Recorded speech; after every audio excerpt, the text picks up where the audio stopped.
Arvien biežāk žurnālistiem pirms interviju norises tiek pieprasīta iepriekšējā jautājuma atrādīšana.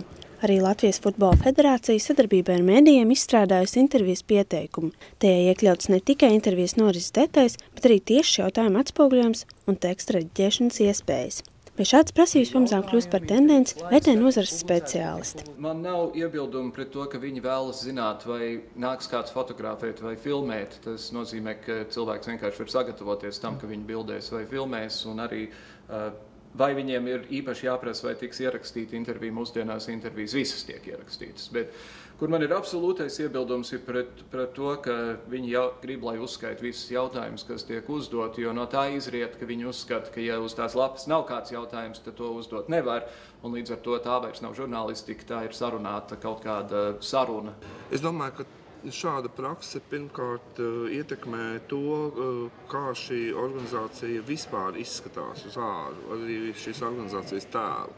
Jo neizbēgami, ja žurnālistiem ir lielas problēmas iegūt kādas organizācijas viedokli, tad žurnālistiem, kur arī ir cilvēki, gluži subjektīvi var rasties priekšstats, ka šiem cilvēkiem ir kaut kas, ko slēpt.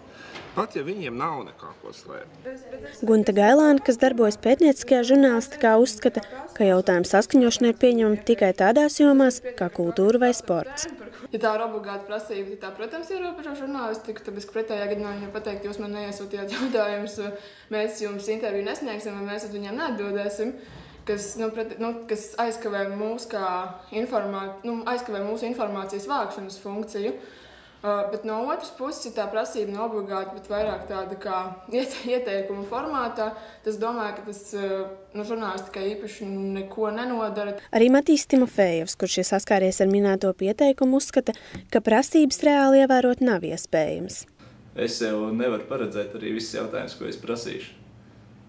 Radio raidījums ir garš, man stunda, un es, protams, uzdevu daudzus jautājumus, un saruna izvērsās diezgan savādāk, nekā es biju norādījis. Preses pārstāvju promūtes laikā sazinājāmies ar Latvijas Futbola Federācijas sekretāru. Viņi nespēja skaidrot, vai pieteikums ir obligāts un kāda ir tā nozīme.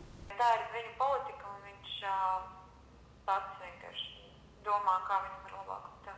Ziniet, kā jums tiešām, man jums ļoti grūti pateikt, kā tas strādā. Katrā gadījumā es varu saprast, ka varbūt Futbola Federācija mēģina izvairīties no situācijas, kur atnāk kāds, kurš vispār par futbolu neko nesajēdz un uzdos muļķīgus un dumjus jautājumus, bet tā ir vairāk preses problēma nekā Futbola Federācija. Sabiedrisko attiecību speciālists Lolita Stašāna uzskata, ka viennozīmīgi pieteikumu vērtēt nevarot. Principā šādu te formu, kā komunikācijas veidu, es domāju, ka izmantot var. Tas tiek darīts arī, un tā ir, teiksim, apusējā vienošanās, ka jums nav nekas pretīm to aizpildīt, jo jūs arī redzat, ka tas var jums palīdzēt. Cits tās, ka vajadzētu izskaidrot, kas tas ir un kāpēc tas ir, ko viņi, teiksim, ar to darīs. Varbūt mazliet citu toni un, teiksim, par to, ko viņi ir tiesīgi pieprasīt autoram iesniegt. Es gan domāju, ka šajā valstī ir likums, kas nosaka, kā strādā presa un citu masu informācijas līdzekļi. Ja jautājuma atrādīšana tiek vērtēta dažādi, tad prasība materiālu atrādīt ar tiesībām to rediģēt izraisa sašutumu.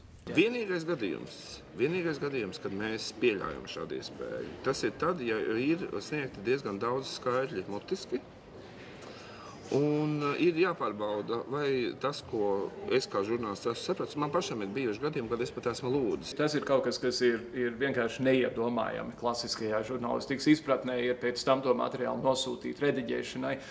Tādā gadījumā žurnālists vispār nav vajadzīgs. Tad var piezvanīt federācijai un teikt, lūdzu, uzrakstiet mums tekstu un atsūtiet. Mulsinošākais, protams, man ir, lasot un skatoties par šo sadarbību, redzēt, ka, teiksim, šī te korekcija ieviešana tiek prasīta. Jo tomēr, es domāju, jebkura organizācija tomēr ir ieinteresēta sadarboties.